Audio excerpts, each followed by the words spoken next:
Hi, everyone, and welcome to the Dog Co Secrets podcast. My name is Michelle Kline. I am your host, and I am also the founder of Pet Care Launch. Nope, Dog Co Launch. All right, that's just going to set the tone for this episode. We're going to leave that in. I am the founder of Dog Co Launch, where pet care companies come to grow and scale. And it is 3:30 p.m. on a Friday afternoon. I am happy to be here with y'all. So today, I promise, I brought my top tier coaching to this one because it's an important conversation.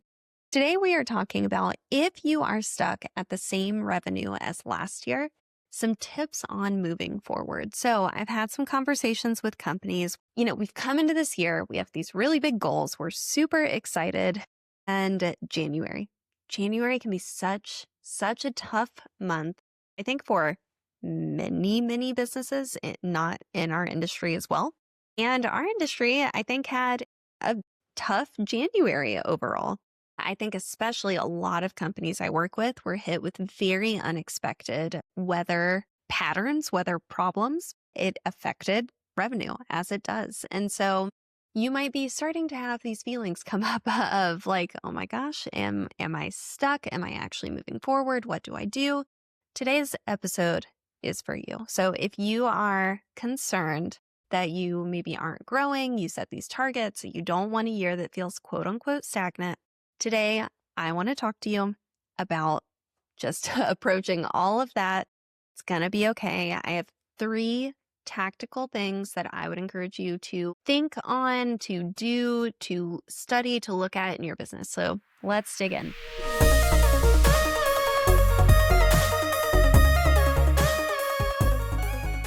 All right. So the first thing that has been coming up in several conversations that I've been having is looking at year over year and not seeing a big growth arc at the start of the year.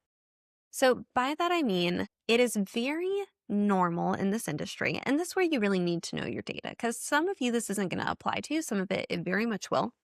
Knowing your data will clarify which category you fall into. I definitely work with a group of companies where they have seen year over year growth, but that year over year growth historically has not been this like steady march month over month. It's almost followed like a bell curve through the year, even an inverted bell curve, which again, I said you need to know your own data. It's going to be specific to your business. But the point I'm trying to make is it's not uncommon that I see businesses where it's like, oh, January over January, maybe we had a slight decline. Maybe we had a 5% jump. February, maybe we had a 6% jump. March, we had a 48% jump. That's not uncommon in this business model, especially if you do travel care or any type of specialty service that has more seasonal trends. That's why we really want to understand, what does your growth arc normally look like on a given year? Because if your business does do these kind of incremental jumps where it's like, not a ton of growth, huge shoot of growth. We want to, one, be prepared for that from a staffing perspective, because I know that can feel really hectic and difficult internally. But 2, I think there's merit to looking at your expectations of growth this year in tandem. So looking at your growth this year along the curve of growth that historically you have seen for different months out of the year. I say that not to slow you down on your goals, but more so to expand your vision for what the pacing of your goals can look like. We are so early in the year, and it was a weird January. And honestly, I am segueing straight into point 2 right now. We are early in the year. January was weird. Like, there was weather in my area that we have not seen in, I kid you not, 20 years. A lot of ice. Huge snowstorm. Those 2 things came back to back. It is what it is. It was not fun. It just was what it was. Like, I know that many other areas had revenue impacts that were similar to what I imagine companies here in my area saw as well. So we are early in the year. January, already going back to point number 1, is a month where you should pay really close attention to year over year trends. Because if you are discouraged looking at this year, look back at last year. Did you grow in January? Now, that doesn't mean we're going to limit ourselves. Like, we're still going to push. We're going to try new things, try new tactics. it is a new year. But also, if every year January is a lower month for you than other months out of the year, I think we also can adjust our expectations a little bit to plan for certain parts of the year to be higher growth than others. So if you're not seeing this progressive stair step of like consistent growth, look back at years previous. Has that been a norm, a trend that we haven't seen this year? Or is this year overall following similar trends as far as when the growth happens? Not necessarily how much, but when it happens. Let's just take that data and go deeper. The third thing I want to encourage you to do is to find data in your business on where exactly the growth is stagnating. I just started a new track of my mastermind. So historically, my mastermind has been a 1-year program. And this year, I created a second track of that program for companies that I had already worked with before who could come back in and do a second year with Dogco. So it's all new content, and really we're looking to build on the year before. A year sounds like a very long time until you actually do a year working with a company, and then you're like, oh, that's actually pretty short. In many ways, we were just getting started, and I felt that that was a big gap in our programming. So that is something that we started this year. It's gone very well. I've really enjoyed it. And one of the things that I've been focusing on with this group is getting way more clear on what is the actual constraint inside of your business when it comes to growth. There are a lot of different constraints it could be. It might be you actually have operational constraints, like can we take more business? It might be that you have an issue with leads and demand. It might be that you have an issue with profit, and so you can't reinvest back into your business. It might be that you have an issue with owner time management, so everything's bottlenecked around you. You get the point. There are a lot of different things. When it comes to lead flow and when it comes to the demand side of the business, there are really 4 areas that we should look. And then there are subcategories to these because all business is basically a pile of spaghetti that we are constantly detangling. But there are 4 areas that we're going to want to dig a little deeper to get more clarity on what's actually the issue. Like if you're not seeing growth, if you're not seeing top line revenue growth, and if it's not an operational constraint, which I would like you to pause and ask yourself truly if it is, it's really not uncommon that I work with a business that believes to their core that the key constraint that they have is lead flow. And yet they can't take any more business. They have to turn business away, and they're not set up to regularly take in new leads, which is a huge piece of it. That's an operational constraint. If we can't take more work, we don't need to focus on more leads. We need to focus on how we get the business in the position to take more work. I kind of side quested there, but it is important. But if you truly have a demand constraint, like actually have one, here are 4 areas that I want you to pull more data. And then we will use that as the North Star to get a sense of why aren't you seeing growth? If you have a demand constraint, it's going to be one of these 4 areas. So number 1, purely we're just not getting enough new qualified leads. Our current clients are booking, our current clients like our service, we are set up to take more clients. We just aren't getting enough new leads. Okay, that's what we need to focus on now. We need to be getting more visible in your market. We need to make sure that your messaging is attracting the right people. I recommend we do like a community assessment and a current client analysis to see what are the opportunities in your area that we should be going after.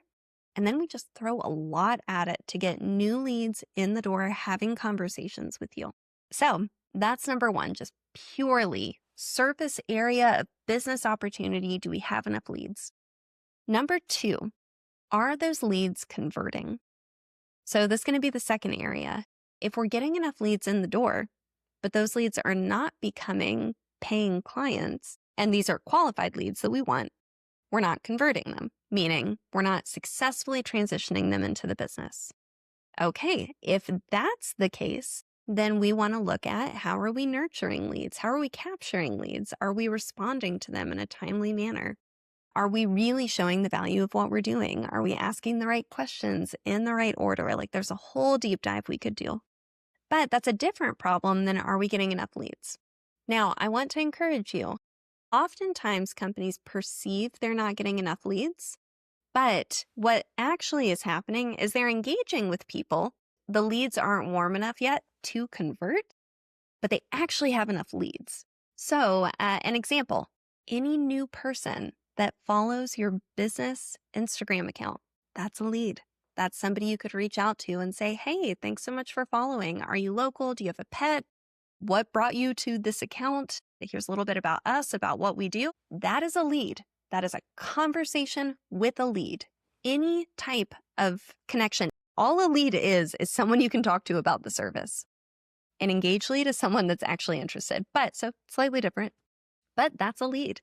So many companies I work with think they have a lead flow problem, and really it's just that they're only counting clients as leads if they're trying to sign up for the service, rather than if they are interested, if they are connecting in some form or fashion, in some way, that's a lead. We need to work your leads. We need to convert your leads. So if you actually, this opened your eyes and you're like, man, I probably have more leads I could be working. We need to focus on conversion. How do we nurture these leads to the point where they trust us enough to let us come into their home to work with their pets? Okay, let's say you're doing both of those things well.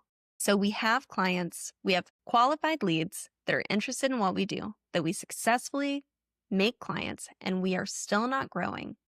There are two more things we need to look at.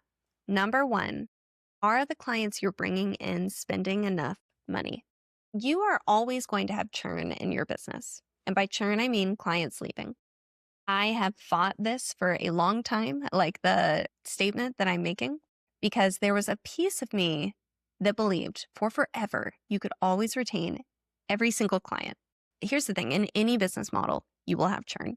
I've come to accept there is an amount of churn that you will never be able to fight against because there are just circumstances outside of your control.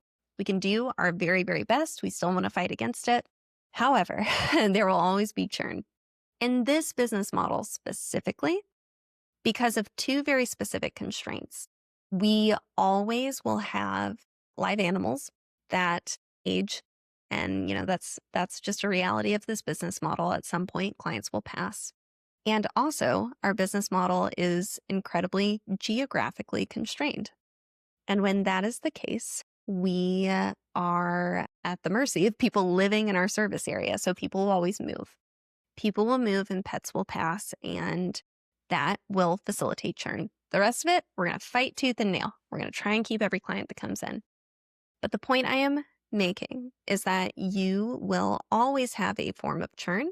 And so retaining your clients and making sure that the clients you do keep are spending enough is going to be critical to you growing, because we always are going to have a layer of clients that we're replacing who have churned, whether we know it or they just kind of slowly, quietly leave.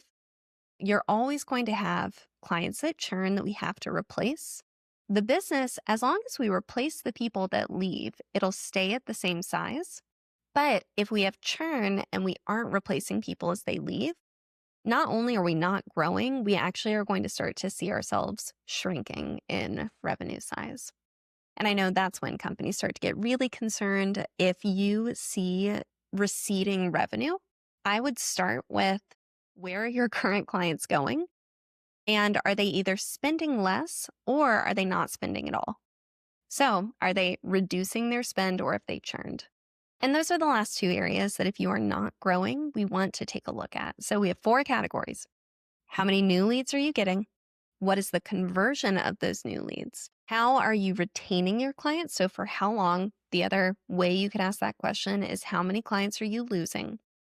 And then, of the clients you're keeping, how much are they spending? And is that number growing or diminishing? Somewhere, if you have a demand constraint, so if the key thing keeping your business from growing is around demand, it's not an operational constraint keeping you gridlocked, it will be in one of those 4 areas. Okay, I hope this was helpful. I'm currently kind of not re-envisioning. I like the content I've been doing, but Now that I have launched a lot of my January programming and we're getting further into the year, I'm starting to think about, what content would be really, really helpful in this podcast for people. So if you have suggestions, thoughts, I would love them. Please tag me on social media and we will go from there. Thanks, everyone.